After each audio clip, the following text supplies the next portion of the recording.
Women's day పై చర్చలో భాగంగా AP అసెంబ్లీలో విపక్ష అధికార సభ్యుల మధ్య డైలాగ్ వార్ నడిచింది. రాష్ట్రంలో మహిళలకు రక్షణ లేకుండా పోయిందని విమర్శించారు ప్రతిపక్ష నేత వైఎస్ జగన్. మహిళలపై వేధింపుల కేసుల్లో అధికార పార్టీ నేతల కుటుంబ సభ్యులు కూడా ఉన్నారని అన్నారు. జగన్ కామెంట్స్ పై అధికార పార్టీ సభ్యులు అభ్యంతరం తెలిపారు.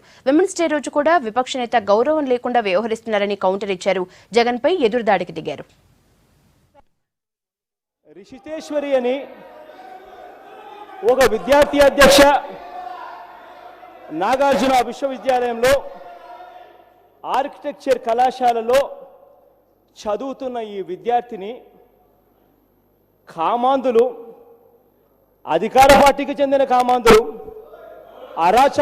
అరాచకానికి బలైపోతే ఇంతవరకు కనీసం ఆ ప్రిన్సిపల్ మీద కేసులుండవు, ప్రిన్సిపల్ను కనీసం అరెస్టులు చేసే కార్యక్రమాలు కూడా జరగలేదు. ఒక వ్యక్తి తాగి ఒక మహిళను వెంటబడి ఆమెను కారులోకి లాగి బలాత్కరించే ప్రయత్నం చేసినప్పుడు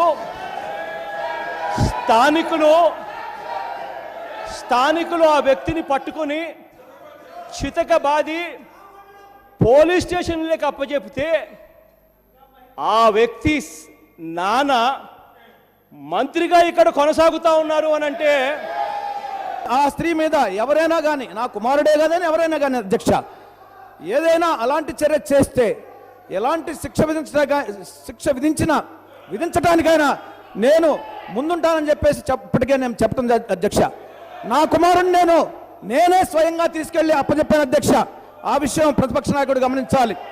ఎప్పుడైతే నా కుమారుడికి నోటీస్ వచ్చిందో నేను స్వయంగా పోలీస్ స్టేషన్కి వెళ్ళి, ఇదిగో నా కుమారుడు ఇతను తప్పు చేశాడా లేదా అని విచారించండి అని చెప్పేసి నా చేతుల మీదుగా నా కుమారుడిని అప్పచెప్పాను అధ్యక్ష. ఆ నీతి నిజాతి నాకున్నదని చెప్పేసి ప్రతిపక్ష నాయకుడు చెప్తున్నాను అధ్యక్ష. ఇదే జగన్మోహన్ రెడ్డి గారు పరిటాల రవి గారి హత్య కేసులో నిందితుడు అధ్యక్ష.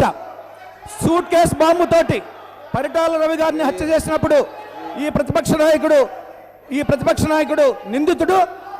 ఆ సమయంలో ఆయన తండ్రి గారు నా కొడుకు చిన్నపిల్లవాడు, నా కొడుకు అమాయకుడు, నా కొడుకు ఏమీ తెలియదు, ఆయన్ని మీరు ఈ విధంగా కేసులో ఇరికించడం అనేది భావ్యం కాదని చెప్పేసి బెదిరించాడు అధ్యక్ష. ఆయన తండ్రి బెదిరించి ఆ కేసులో నుంచి అతని పేరును తీసివేయడానికి ప్రయత్నం చేశాడు అధ్యక్ష. నేను అలాంటి వాడిని కాదు అధ్యక్ష. నా కుమారుడిని నేను అప్పచెప్పాను అధ్యక్ష.